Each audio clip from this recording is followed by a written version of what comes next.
So today we're going to be going over a hamstring stretch in a lunge position, and a lot of people will do this one or recommend this one, but they might get a lot of compensations from their low back or their pelvis.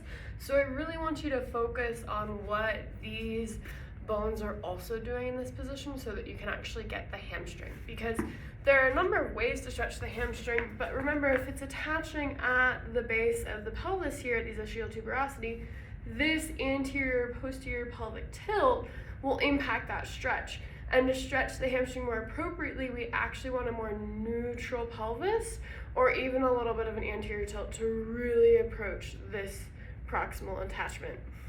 So to get at that hamstring, I'll show you on this leg, you're going to come into a lunge position and your other leg can be extended, whatever works for you. And I want you to make sure that you're not super tucked under here, right? See how I'm really tucking my pelvis forward?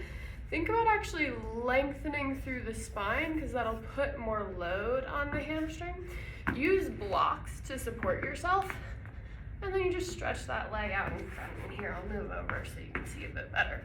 And what I want you to focus on here is, right, not rounding through your spine, because that'll cheat you out of the stretch, but focus on that little bit of anterior tilt, lumbar extension.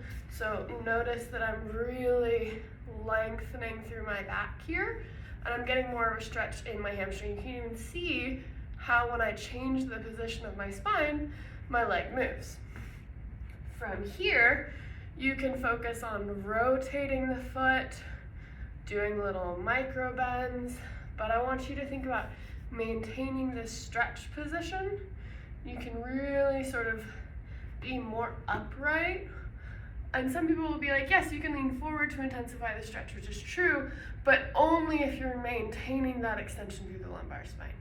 And you can lean forward, come up. So find a position where it's tolerable for you to stretch. Notice that I'm using the blocks to support myself.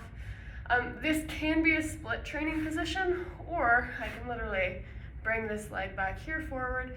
And again, making sure that I have that extension, leaning forward through the spine. So you can really see that I have this nice flat back here. I'm not letting it round. So you might actually find that you need a less intense forward lean just by focusing on that modification, and then you can hang out here. Make sure you're not getting too much sensation at the back of the knee, because that can often be stretching out the capsule. So you might want to put a micro bend, a tiny bend, to make sure you're feeling it more in the muscle belly up in here.